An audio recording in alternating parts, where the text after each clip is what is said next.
Welcome, friends, to Faith in Healthcare, where we continue to explore the issues that matter most to Christian healthcare professionals.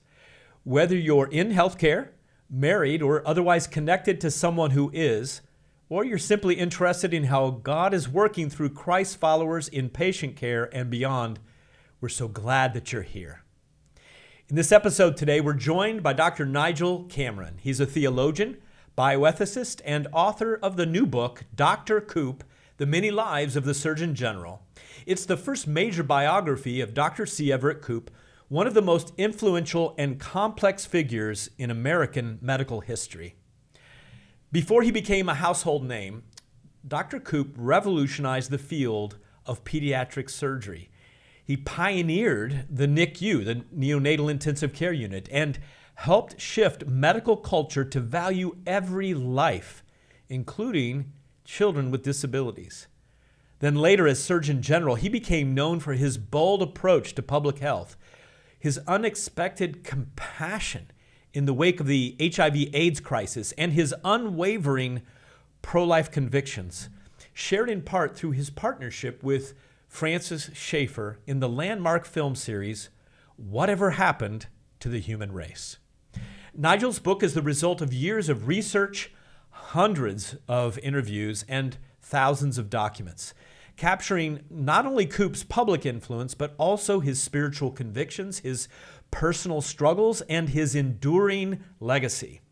From his groundbreaking medical work to his role in actually forming CMDA's International Alliance and confronting the moral and medical crises of his time, Dr. Koop's life is a powerful portrait of purpose and courage, as well as conviction.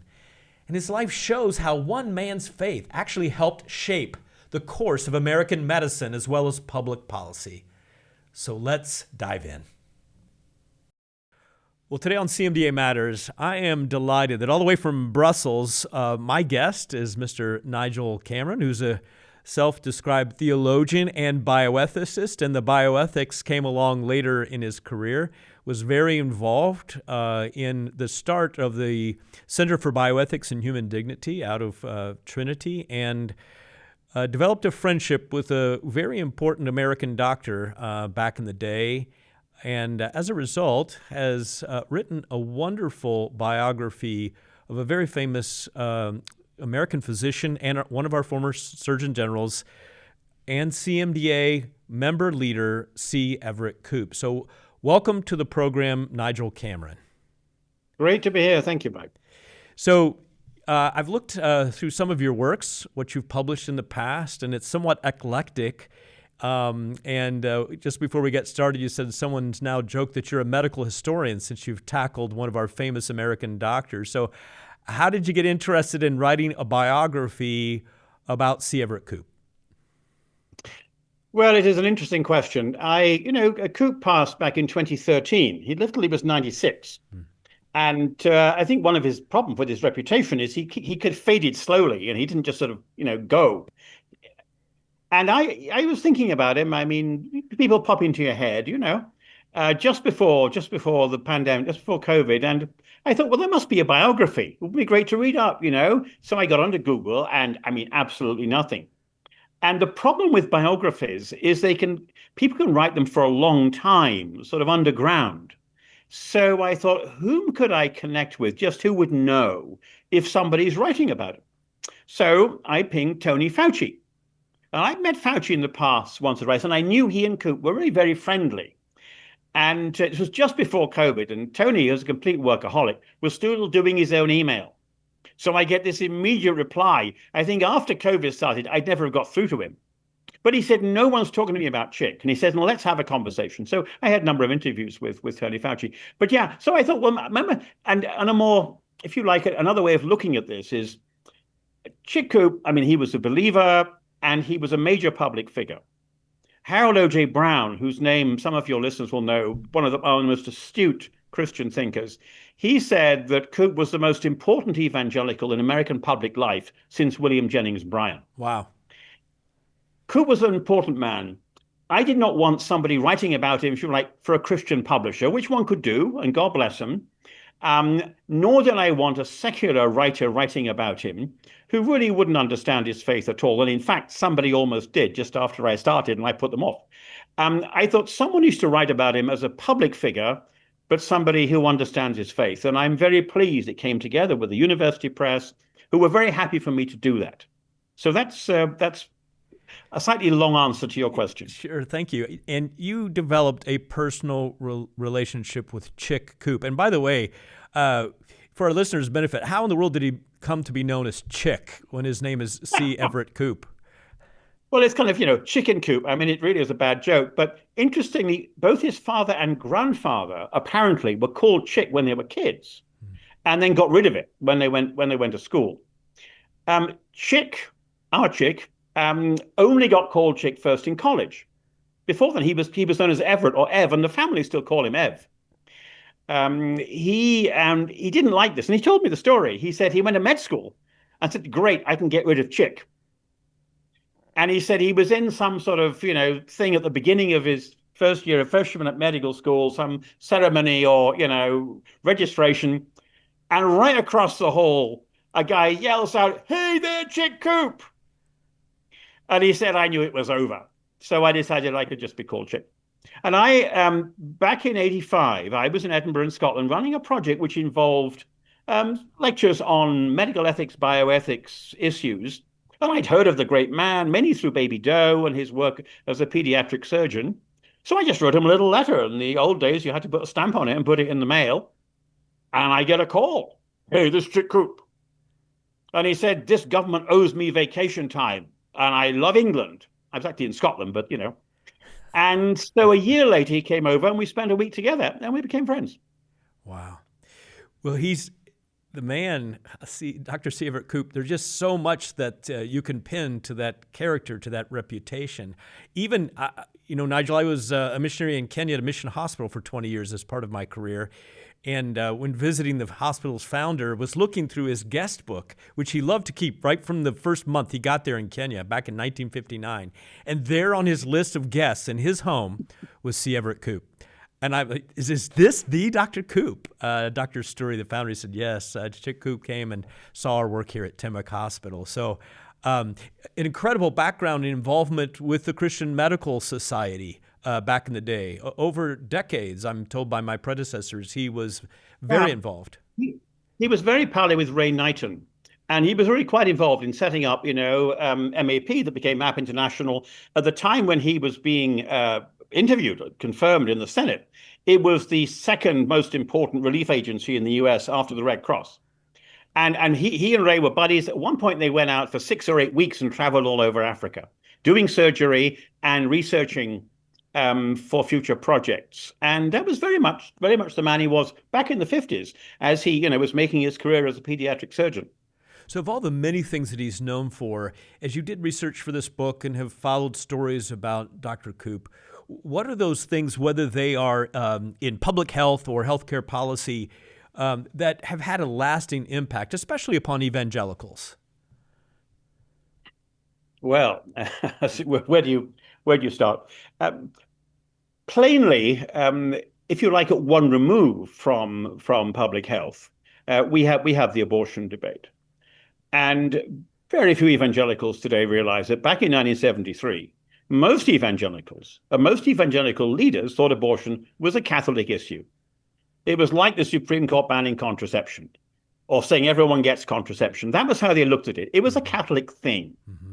And of course, back then also Catholics and evangelicals were much less friendly than they would be now. So Koop in 1973 was asked to give commencement address at Wheaton College. Famous Christian doctor, daughter is graduating, they give him a degree and it helps him raise money and all the things colleges do. And he gives this absolutely thunderous attack on abortion. And way before his collaboration with Francis Schaeffer and so on later in the decade. So Koop was the most important person in getting evangelicals to be pro-life. Now, that's one thing. You move into the public health agenda, and he is the most important person in getting the tobacco companies really on the rails, and they will say this. You read their records. They say it was Koop. Koop did this. He really has made it very difficult for us to maintain our argument that, oh, the evidence is ambiguous and so on, despite the fact that Koop's key sponsor in the Senate was Jesse Helms, who I described as the smoker's patron saint. And then, of course, we get AIDS, and the Reagan administration people had tried to avoid doing much about AIDS, and in the end asked Koop to write a report in '86. And it's partly, because Reagan himself got personally involved because of people he knew who were dying of AIDS. And Koop says, well, okay, if I have to do this, I'll do it. And he sits down with everybody who knows anything about it. And he's become very friendly with Tony Fauci. Now, Fauci, of course, is best known to us now as the guy who handled the COVID thing for the Trump administration. But, Fauci, infectious diseases, immunology, this is his thing. And he and Koop used to meet up in the evenings because, Koop had an official house on the campus in Bethesda of the NIH. There are sort of, grace and favor houses, special houses for certain officials. And he had one of these houses. And you can actually see it from Tony Fauci's office. Fauci's now retired. But so Koop would go home in the middle of the evening to have dinner and stop by Fauci's office. Fauci was a workaholic. He was always there till 10 at night. And they would talk about HIV/AIDS for year after year, 81, 82, 83. So when the president asks Koop to do something about this, and they all assume that the politico from the White House will all assume he will say this is a bad thing. It's about gay people. It's about, drug users. Just don't do it. They say, okay, Koop, write a report. And Koop sits down with everybody. And I've spoken to two key leaders of the gay and lesbian task force and the gay minority group who survived AIDS, God bless them. And they both said they met with Koop. And they really couldn't believe their ears because he said, I want to hear all about this. I'm a doc. And they began talking to him. And he said, I do not like what you people do. But he said, God is the judge. I'm a doc. I'm going to save your life. And they said, that is exactly what he sought to do. So he comes up with Public Health on AIDS, which not only was inclusive of their positions, and you haven't got to agree with everything he was recommending about sex education and so on and so forth, but which was intended, he said, famously, he once said, I am the Surgeon General of the homosexuals and the heterosexuals. He saw himself as having been a God-given role to protect the health of people, whether he approved of them or not. And of course, much discussion now about PEPFAR, which the president's program for AIDS relief, this enormous multi-billion thing George W. Bush started, which is now falling apart, and revolutionized AIDS treatment in Africa. People say it saved 25 million lives, that sort of thing. Well, Mike Gerson, who was a brother who was sadly departed now, who was George W. Bush's chief speechwriter. Mike said in the New York Times that this would never have happened if Koop hadn't basically, I don't know what term he uses, is sort of defanged the AIDS issue for Republicans. Yeah. It's a public health issue. It's not something about God punishing people who do bad stuff. Yeah. And therefore, the Bush administration was free to launch this huge campaigin. And now, he did other things too. Drunken driving and wife abuse and so on. This is all public health, said Koop, and I'm going to save your lives. Well, I was on the ground in Kenya when PEPFAR hit, and I must say it was revolutionary and saw for 10 years a huddle of missionary doctors wondering, what are we going to do? Half our hospital has AIDS patients in the early to mid-90s. And PEPFAR did make a change. So it's interesting to hear that comment that C. Everett Koop was involved in setting the stage, because even when I come back to the evangelical church, supporting churches, strong biblical churches, it was hard to get them to accept even me giving a talk about HIV/AIDS in Africa because it was such a taboo topic. And yet this is now in the early 2000s. Just switching our conversation just a little bit, changing the direction. As a surgeon, I'm a general surgeon, and just to read your chapters about his training, the academic environment among the early pediatric surgeons, somewhat toxic in some respects, how you describe it. And the infant mortality rate was just staggering in the 1940s and 50s. And so obviously Koop, you write so well, Nigel, about how he influenced the development of the pediatric surgical subspecialty and the impact that had on infant survival and infant mortality. Yeah, he was, I mean, if he had, if he'd had a heart attack after his retirement dinner, in the spring of 81, in some ways he'd probably be more famous now because people would have written biographies and so on. And he had this extraordinary impact in basically building pediatric surgery as a profession. And he didn't start it. I mean, Ladd and Gross were the two godfathers of the profession back in the 1910s and 20s, and Koop studied with them and got to know them.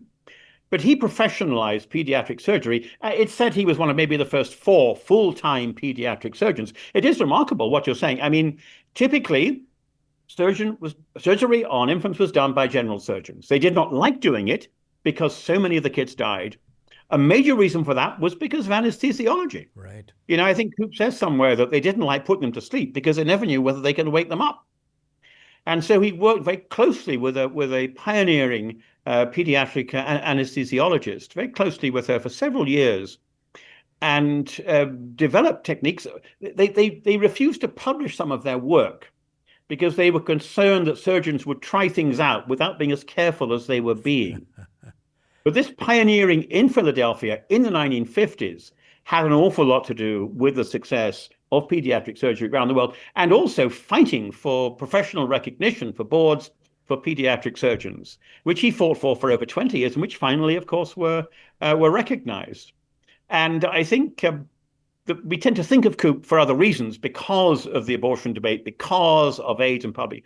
But he was on the ground. I mean, and little things. I mean, it's very interesting. I spent probably more time than my publishers might have wished going into what was going on within the pediatric profession. But I mean, he was the key person who stopped kids having their feet x-rayed in shoe shops, which I remember as a child in the 50s. He was a key guy behind that. Yeah. He was a key guy behind stopping people making cleansing fluids, putting perfume in them, which made kids want to drink them. I mean, he had a much wider role within the pediatric profession. I read all the minutes, of the Pediatric Association.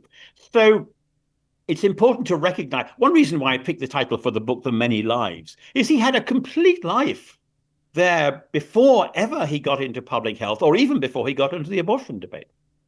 And yet, so I've got your book right here on my table, Dr. Koop, The Many Lives of the Surgeon General. I can't imagine how many thousands of hours that you spent in your research, and just some of the personal things I would have never known without reading your book about his loss of his son David in a rock climbing accident, and very much focused on relationships. You've said it just speaks very highly of the man and international relationships. It shared with me this week that he had a big role to play in the meeting in Amsterdam, in which 12 nations of CMDAs, including the U.S. representatives, got together and decided we need an international body. And so was part of that formation of the International Christian and Medical Dental Association. Other personal anecdotes or things that you learned that were a surprise to you about the man? My goodness, how many do you want?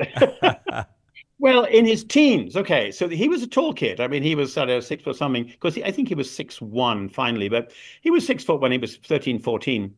And so he had a friend who was a medical student, who was at Columbia, and he would smuggle him into the school to watch surgery. And he would go in every week on Saturday mornings when nobody else was around. And the surgeons were all showing off and telling this medical student, he'd just pick up a white gown from a peg somewhere, and they're telling him all what they were doing. So when he was about 14, 15, he went home and he said to his mom, I mean, he has an adoring family. He was an only child. I want to do some surgery. So he would kidnap stray cats. And his mom was the anesthesiologist. And he would operate on these cats and take out parts that didn't matter, and this, that, and the other, and put an icing glass there to have a look and see what was going on. And he claimed that they were all fit and fine and sound and released again. I suspect Chick had a bit of he could exaggerate. But, I mean, over several years, he was learning surgery. And he helped out at a hospital when he was in college. And the surgeon he was working with was very fond of him. And on one occasion, when he was in college, had him take somebody's leg off. I mean, he helped a bit, but he said, "You're the guy. It's your operation." And then he gets married again when he's 93. His wife had died 3 years before. And neither of his sons, who were alive then, would go to the wedding. Yeah. So it wasn't all sweetness and light in the Koop family. But he got married again, and I become very friendly with his widow, who is still going strong in her 80s, Cora, and was a missionary and is a most delightful person. And it was a great treat for me when she read the book, and she wrote back and she said, "I think this was, you got it. This is Chick. I think you understand it." So that meant a lot to me.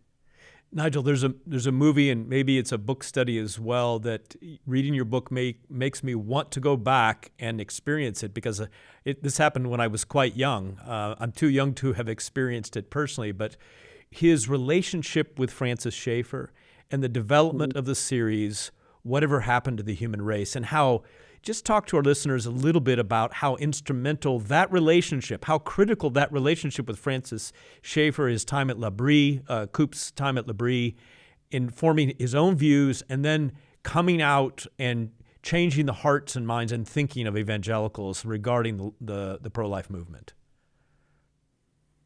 Yes, I mean, I discussed this in the book to a certain amount. I could, of course, have written much more about it. I think most people looking back on what happened on Schaeffer's role, because of course Schaeffer is much better known, at least within certain circles than Koop would be, religious circles. They see it as basically as Schaeffer's doing, and Koop was sort of supporting cast because he was the specialist. And it really isn't what happened. I mean, Koop actually met the Schaeffers way back early on, quite by chance or by providence, when one of the Schaeffer kids was having an operation at the Children's Hospital in Philadelphia. And so he met Mrs. Schaeffer, and Fran was not there at the time, and they began to connect, and he began to support their work. And actually, he was quite instrumental, he says, in the fact that they shifted. They were in Switzerland working for a mission, and they moved to a different canton, to the place where L'Abri was then established. And Koop was involved right from the start in their ministry back then, just back in the 40s and 50s. And then they kept in touch. And then they got together again back in the 70s, and Schaeffer had produced this series of movies about the history of civilization, and Koop think, well, maybe we could do something like this on these issues. And so he went over and he actually had a great conversation with Frankie Schaeffer, Koop's son, who now goes by Frank, and who, as some people will know, he's now not quite the evangelical conservative he was then. And he has a podcast and so on. And so he's interviewed me for his podcast. And he was very helpful to me in talking about something of the background, the relationships. And one thing he says, as someone who's no longer would be an evangelical, he says, "I think my dad and Koop, the two of them, they were better men than their theology." So make what you will of that. But he admired Koop. Anyway, so Koop goes over there, and he's sitting around with Frankie, as he was then, who was, I don't know, 20 some years old, and they come up with the idea for the series. Whatever happened to the human race? Infanticide, euthanasia, abortion. The whole thing is all tied together, exactly as Koop has been saying for years. And they go and sell this to Fran, to Dad, to Francis Schaeffer, partly as a way of getting a job for Frankie to do. There's a lot going on here. And Frank said to me, well, Koop was thinking of basically this was his project and he was going to do this. Maybe we could help. And he said, well, it's not going to work because we have all the contacts because they're through Dad. Dad was not sort of primarily interested in the abortion debate. And there's some abortion in his first series, but not a lot. And so there were various moving parts. And I think I got it right in the way I described this in the book. But they all collaborated and they produced the series, which is not remotely as successful as Schaeffer's earlier series was, because in the late 1970s, an awful lot of evangelicals were involved in abortion. And, I remember Koop saying to me once, well, we went to one church and we're going to show the movies. And the pastor said, well, I'm going to have you here, but it's all a bit embarrassing, he said, because my wife had an abortion.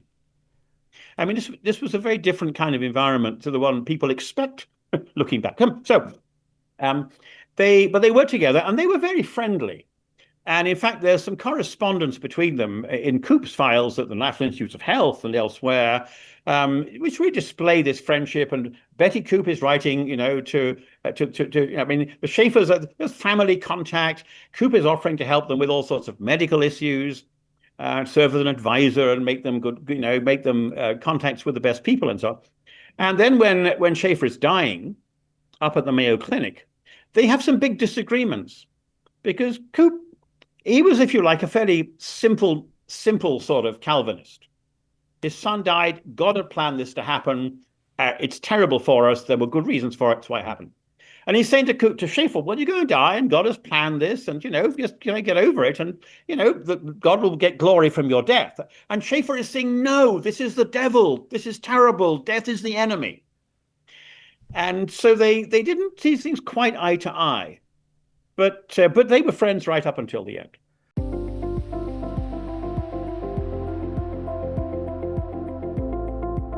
Fall is full of upcoming 2025 CMDA conferences.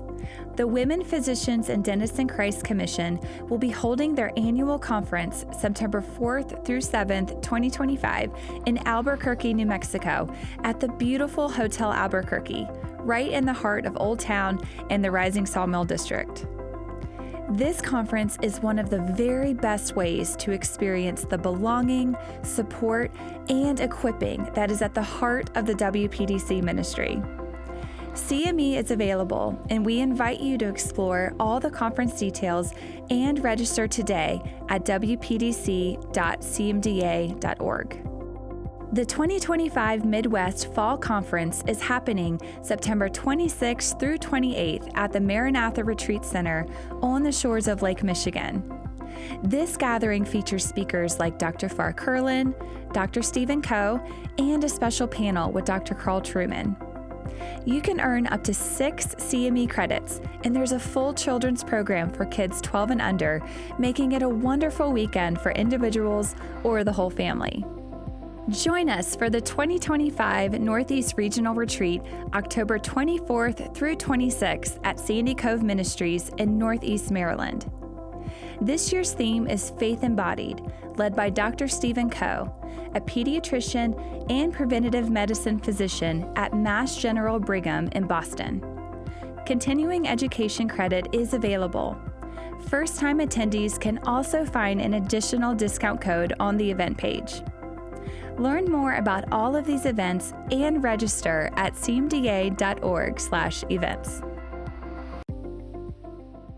So, how do you think that Dr. Koop's faith and his worldview influenced his approach to public health initiatives during his time at Surgeon General? Those chapters from his Washington public policy years, intriguing, and listeners are going to have to just read your book on how much of a challenge it is for Dr. Koop, not used at all to public service and being in Washington, D.C., and found that the job was really ceremonial mostly by that point in time.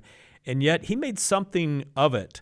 And how did faith guide him, strengthen him through those years with Ronald Reagan in Washington, D.C.?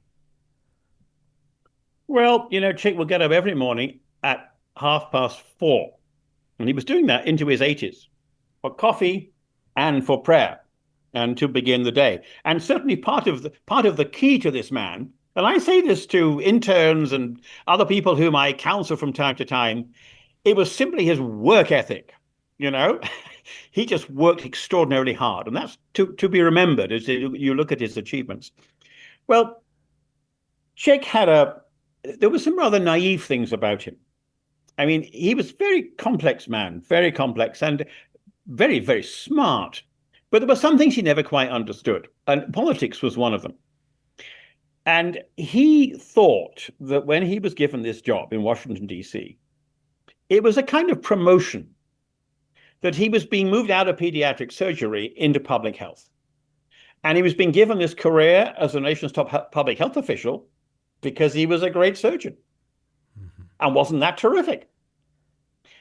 And I think he never quite understood that wasn't the point at all. He was being given this job because he was the most famous anti-abortion physician in the country, and Reagan was paying off the evangelicals for voting for him, mm-hmm. and paying them off with a job that didn't really matter very much in the government. I don't think Chick ever realized that. And God bless him for it. And it wasn't a bad thing. It was quite helpful because he thought it's as if he charged ahead, didn't he? Thinking that I'm going to make a difference. He kind of Googled public health and say, okay, what do public health people do? Oh, okay, fine, I'll do all this stuff. Now, he had a lot more experience than people gave him credit for. He was setting up hospitals internationally and so on with the State Department when he was a pediatric surgeon. But he thought, what do I do in public health? And the first thing he decided to do was, I will not talk about abortion, which was absolutely extraordinary. Because I think a very good writer about him said, both sides thought this was an election day promise. He was just saying this to get the job. And the liberals all thought he would be campaigning against abortion, and the conservatives all hoped he'd be campaigning against abortion. But he said abortion isn't a public health issue. It's a moral issue. It's various kinds of issues. Nothing to do with public health. Well, okay, fine. You could make an argument either way. And he said, what is public health? And he was also saying to himself, well, he really got beat up in the confirmation process. And he was saying to himself, how can I redeem myself in the eyes of the press? Now, the one thing the Surgeon General, this little job was a tiny, tiny job left over. I mean, the history is bizarre. Until the mid-60s, the Surgeon General controlled the NIH, FDA, CDC. He controlled all this stuff. After the mid-60s, he had half a dozen staff and went around making speeches. And the one thing he had to do by law was sign an annual report on tobacco. He didn't write it. He didn't even supervise the guys who wrote it, but he signed it. And it gave him a little piece of, in the sun. He'd have his press conference.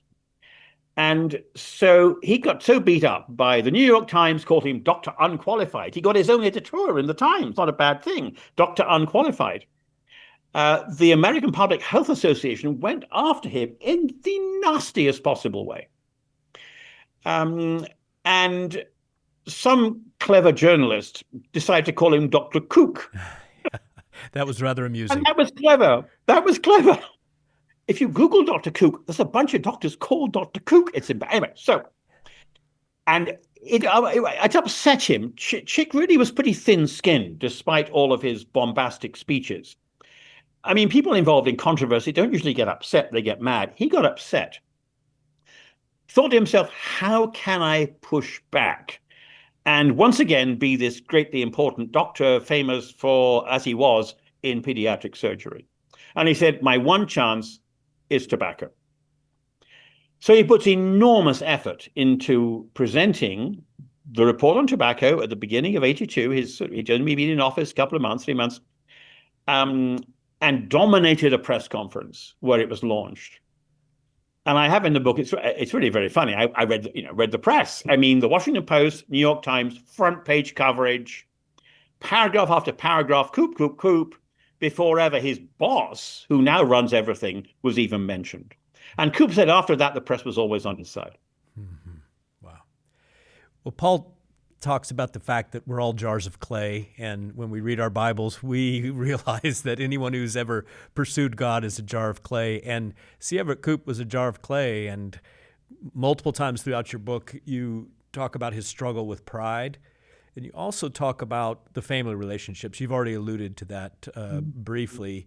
So let's talk about maybe those Achilles heel of his life, his career. He certainly was a generation of doctors that patient care, my career came first, and sometimes family takes a back seat. So just talk to our listeners just a little bit about that side of C. Everett Koop. And I don't know that today we see as many from that generation with that sort of leaving the family behind kind of work ethic as much as we did back in maybe the 40s, 50s, and 60s.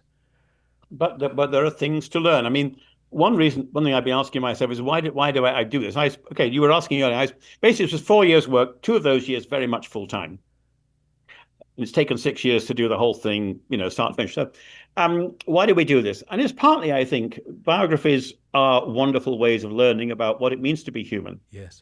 And how even great people and wonderful people, yes, they have feet of clay, And Chick did. And there are things, I mean, I said I don't think he ever recognized he got the job. because he was anti-abortion. I don't think he ever realized quite how different his family experience was to that of his own kids. He had these 4 kids, three boys and a girl, and he was a wonderful father, but he wasn't there every day. They would have a month in the summer all together, and he reckoned that was it. But plainly, it wasn't it. And it wasn't just his patients had to come first. I mean, for quite a time, the one day he was basically free was Sunday. After dinner on Sunday, lunchtime to dinner on Sunday, he would go out and work with a team of students on Skid Row in Philly, among the down and outs. He wasn't back until 1 a.m. sometimes. I mean, this is week after week after week, month after month. Nothing to do with his job as a pediatric surgeon. And as one of his best friends, who is still with us in Philly and who is now quite ancient, said to me, he just needed to be needed. He was that kind of guy. Mm-hmm. And you have to layer these things on top of each other. Now, I've had, coursing through my sort of psyche as I've written this book, each chapter, I want to hand it to Chick. And I say, okay, here it is, sir. Is this fair? I mean, details correct, okay, fine, but is this fair? And as I've gone through the book, this has been and then the whole thing, Chick, is this fair? And so the final chapter in the book is a kind of assessment of his personality and his foibles and strengths and weaknesses and so on. And I sent that to half a dozen of his oldest and closest friends, not to family members, but I said, look, just give me an absolutely off-the-record private assessment of whether I've really got the guy right. And it was some very nice responses. And one or two people said, well, you're a bit too, okay, so they added bits and so on. So in a sense, that final assessment was from people, some of whom knew much better than I did. But yeah, I mean, he became an absolute celebrity in the late 80s. It is a remarkable thing. I mean, Frank Zappa wrote a song about him. Elizabeth Taylor blew him kisses on television. I mean, goodness gracious me. This was an extraordinarily famous person for 3 or 4 years. And the problem with celebrity, of course, and I talked to a guy whose job is counseling people like the Kardashians when they get into trouble. This, off the record, totally. This guy, and he said, well, I told Chick, he said, I cannot bring back the 1980s. Celebrities go up and they come down. And Chick found that very hard. And in his 90s, a close friend would say to him up at Dartmouth, where he had retired, well, Chick, what are you going to do? I mean, he had a few years left to him and he had all sorts of interests. He was a collector and he had his family. He said, I just want to be Koop, the great man. But he was no longer the great man. He was an old guy people had been forgetting. And his friend said to him, Chick, you're a has-been. You're a has-been. That word has-been. And he couldn't take it. And so Ken Larter, whom I quote in the book, was wonderfully helpful to me, who had been a nurse as well as a pastor, and who was one of the closest people to him, probably his closest spiritual advisor, we might say, in his last years. He said, and he said this publicly at the National Memorial Service, his last years were deeply depressed, despite his remarriage. And the wonderful thing about the remarriage, I mean, they were hammer and tongs. These two would fight, he and his wife. I mean, his first wife was very much the quiet, old-fashioned, Cora and he, but Chick is on the phone to this old friend of his. He's the same guy who said he's a has-been. And he said, Chick was on the phone to me. And he was probably 94, 95. And he said, marrying Cora was my best decision in the second half of my life. So there was happiness and satisfaction there, but he was also depressed because he wasn't a great man anymore.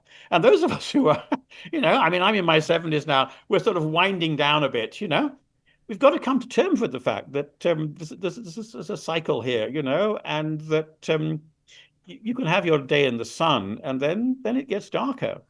And the way to be content is to deal with your sense of pride. And I don't think Chick ever managed to do that. And it's a very sad thing. But now in glory, I mean, one of the saddest things was he would beat himself up. He said to one friend in his final years, I wanted to rid the world of tobacco. And you see there the ambition, you see there the arrogance, you see there the sadness. Because he tried to do things he couldn't do, but he did the most incredible things. And he couldn't be satisfied just to do the most incredible things. And I think there's a lot there we can learn about ourselves. So you're hinting at that, certainly the Surgeon General's warning on every package of cigarettes. I was just wanted to ask, if you had to boil it all, what is the most significant lasting impact of Chick Koop's life, and whether that's in surgery or public health? You say the many lives, so maybe that's too difficult of a question to answer. But in terms of lasting impact, clearly those warning labels on cigarette cartons and containers. Would you agree that even though he didn't rid the world of cigarettes, that clearly has had an impact? Well, he didn't start that, but he tightened the wording, and that he was very important for that whole movement to put the tobacco companies in their place.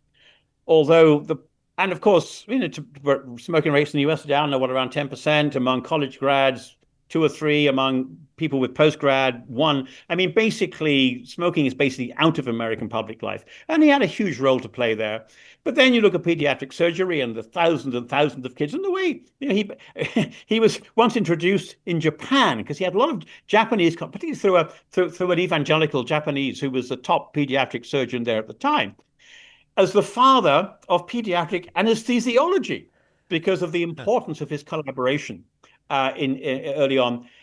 Probably, if you're looking numerically, it may well be PEPFAR, because he defanged AIDS as an issue in the Republican Party. And it may well be that PEPFAR, which has saved, certainly tens, 20s, 30s, millions of lives in Africa. I don't know how you want to count. Very funny. So Chick, he always, he was not the most modest of men.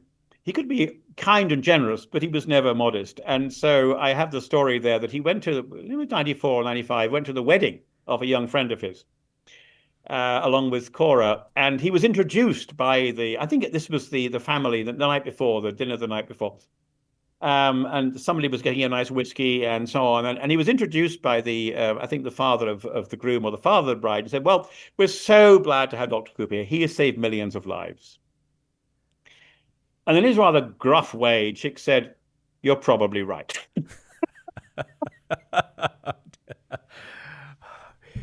Well, Nigel, thank you for joining us today. I want our listeners to know that immediately following this interview, I have asked an old friend of mine who has had a couple of encounters with C. Everett Koop, including, we believe, that Dr. Gene Rudd, the senior vice president, who's now retired of CMDA, was one of the first award recipients, someone that the new Surgeon General, C. Everett Koop, put an award, the Gorgas Award from the military in public health. And Gene has a very special story that he would like to tell, just in honor of the memory and influence of C. Everett Koop upon his own life.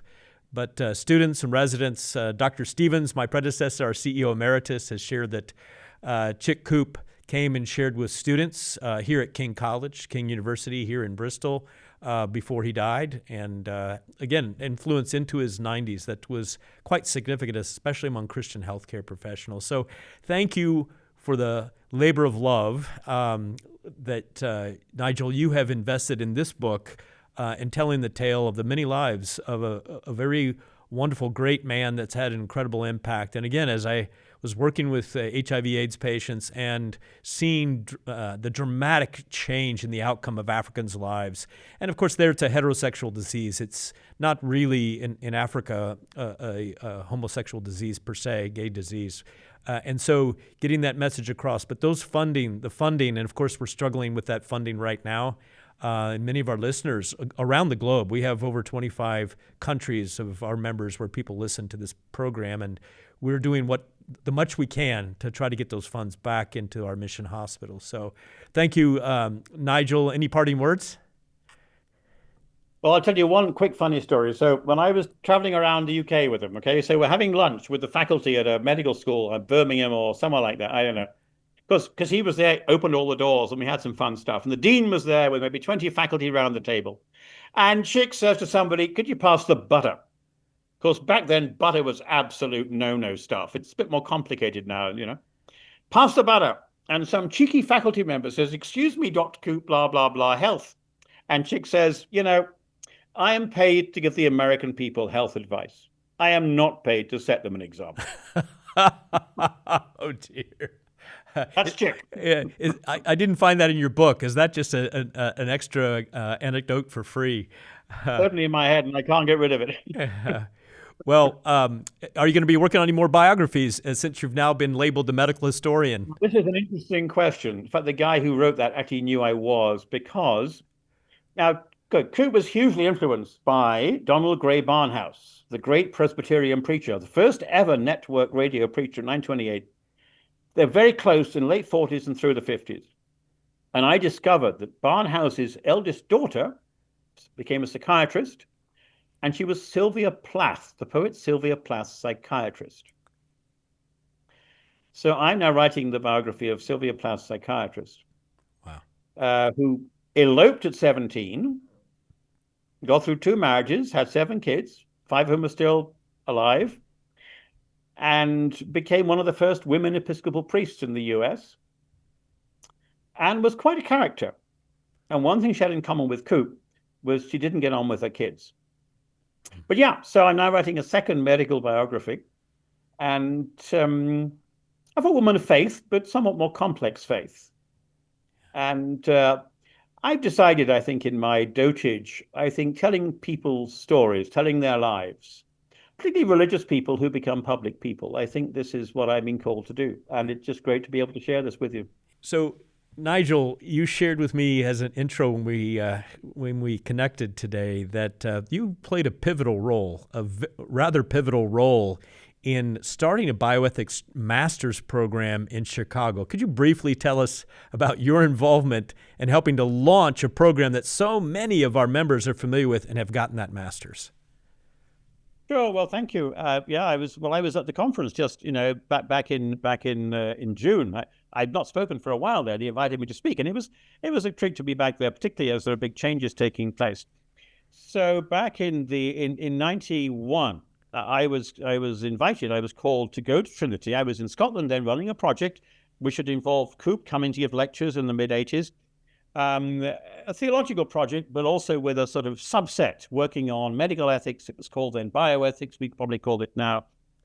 And this was much of my life. And I began a magazine called Ethics and Medicine, which is still going strong, Christian magazine on bioethics. And which in fact we published various of Koop's addresses in the magazine.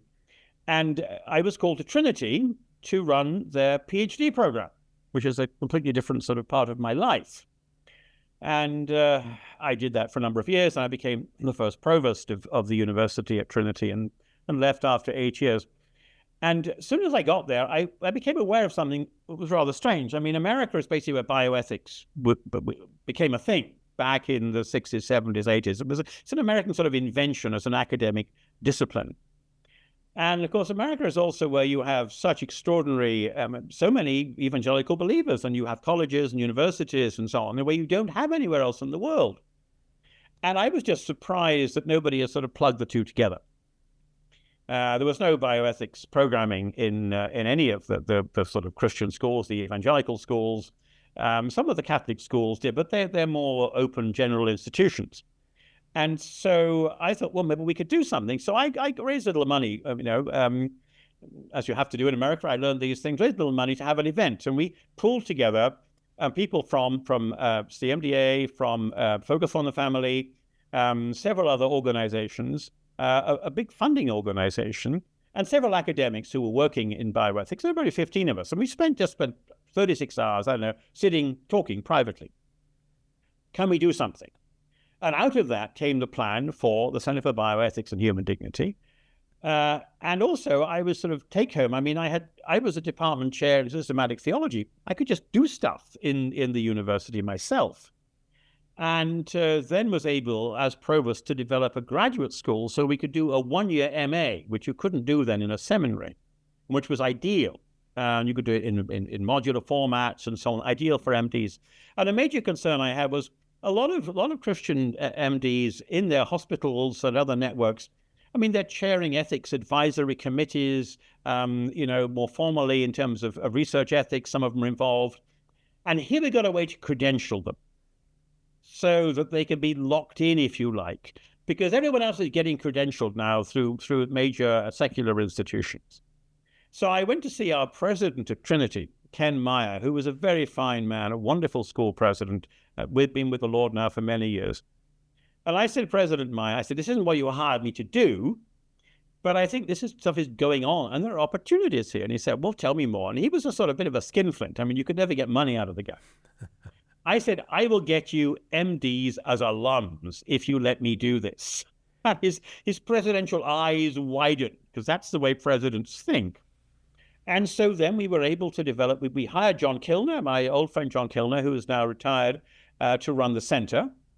And I was able to introduce a number of different programs into the school, including, after 3 or 4 years, the bioethics MA, which I know many have benefited from. And it's very satisfying for me to have seen and enabled many colleagues and friends, to get and do these things. But you have to have a sort of administrative yes to take the thing forward, and you've got to have a plan. And we put those things in place. I was there mainly to run the PhD program. I then became provost.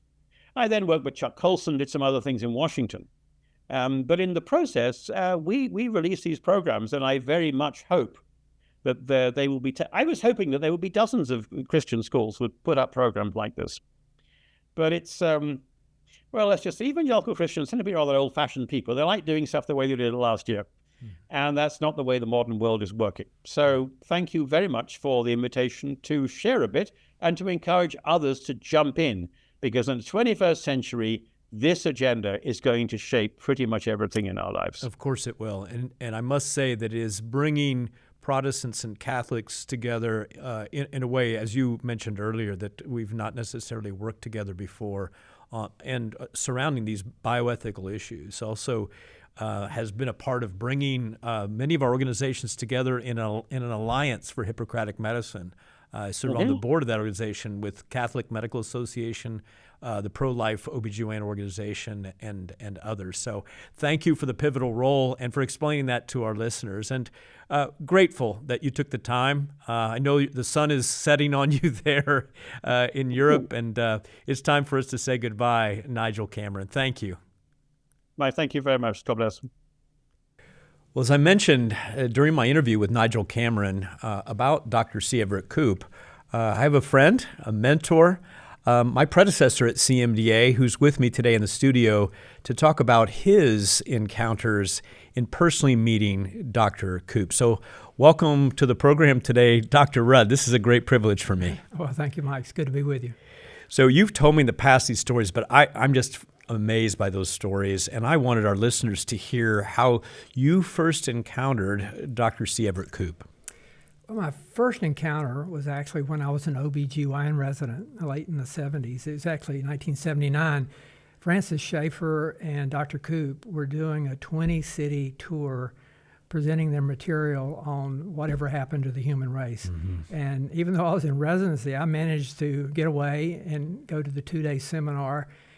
And by that time, I had developed a moral conviction that abortion was wrong and I couldn't do that. But I certainly wasn't ready to give an explanation or apologetic for that. Going to that seminar really opened my eyes and prepared me to explain why I had that conviction. So it was life-changing. So what happened next? You got the conviction and you went back into OBGYN practice. Well, I did. I finished my residency and of course, I went on to do some fellowship work and then do some head of OBGYN training program kind of work. And so, but those convictions followed me along, and I was able then to share those with my students and residents along the way, actually lead some to Christ along the way as well. Well, the main story you told me once upon a time, I had to dig it out of you a little bit, but you actually personally met Dr. Koop after you became the Surgeon General. Yeah, it was about 2 years after the seminar. Ronald Reagan had gotten elected to be president, and in early 1981, he had appointed Dr. Koop to be Surgeon General. And then later in that year, he had to go through his Senate confirmation. Well, I guess I was aware of that. Maybe I was, I'm not sure. But that was the year, too, that I had received the Gorgas Medal from the U.S. government for achievement in preventive medicine. So there was a big convention in November of that year in which I was going to receive that award. And what happened that very week is when the Senate finished its confirmation of Dr. Koop, and he surprised everyone by showing up. And of course, because he was there, they said, well, you need to do the award presentation. So I had not met him then until I was called up to stage, and we were standing behind the MC who was giving some background information. And I just leaned over to Dr. Koop and I said, thank you for having a significant influence on my life. And he sort of gave me a curious look. But then we went ahead with the presentation. And then after a plenary address occurred and the session was over, I was leaving the auditorium, and a big mitt caught me on the shoulder and spun me around. And he said, "Son, you can't say that to me without an explanation. Let me buy you a cup of coffee." Oh, wow. So we had a good chance to sit down and talk a little bit about how I had been influenced by he and Dr. Schaefer with that seminar series. Well, Gene, I want our listeners to know that Gorgas Award and that research project, for all of you surgeons out there, that was seminal research on the benefit, if I remember correctly, of prophylactic antibiotics. We do our timeouts. We make sure those antibiotics are in. Gene Rudd did some of the seminal research in OB associated with C-sections, were they? Yeah, it was. Women that have long labors and are unable to deliver and then have cesarean section had an awfully high rate of infection afterwards. So I proposed some clinical trials, which got a lot of pushback from the infectious disease community because prophylactic antibiotics in those days was just taboo. Mm-hmm. And so I finally sort of modified the design of the studies to get some permission to do it. And we did different regimens of perioperative antibiotics, and it had an amazing effect on dropping the rate of infection. So it sort of turned the tide on the opinion about perioperative antibiotics. Wow. Christians, we don't necessarily have to be lightweights when it comes to academics in terms of making a difference. Yeah. So let's fast forward. You're now Senior Vice President of CMDA starting in 94, 95. Dr. Koop's still around. So talk about his interface with CMDA. Well, he had a long time been a member. In fact, he was strategic in helping to start the International Christian Medical and Dental Associations. But I knew he had spoken for some of our local chapters and student groups and things like that. So when we scheduled or organized a national student conference in the late 90s, it may have been 98, 99, somewhere in there, invited Dr. Koop to come be the keynote speaker, and I had the privilege of hosting him during that time. So we had a little time to visit and reminisce over meals and coffee, and but what was so impressive was not reminiscing about the Gorgas or the, whatever happened to the human race seminar. What was really impressive to me was the fact we could just sit down as brothers in Christ and talk about the faithfulness of God in our lives. Wow. And that was a time I cherish. Well, one generation commends your works to another, Absolutely. David says in Psalm 145. Yeah. And it just makes me think, I wonder who God is going to raise up in this generation coming up that are in training or just early practice that will be a future C. Everett Koop. Yes, and it also is a reminder to you and me, that we have an obligation to try to pour our lives into that generation. Wow. Well, since interviewing Nigel Cameron and hearing about that, I've never seen the video series with Francis Schaefer. I'm challenged to go back, and I hope it's still available. I assume it is. Well, the book is, I'm sure. Okay. Thank you, Gene, for joining me today. Thank you, Mike.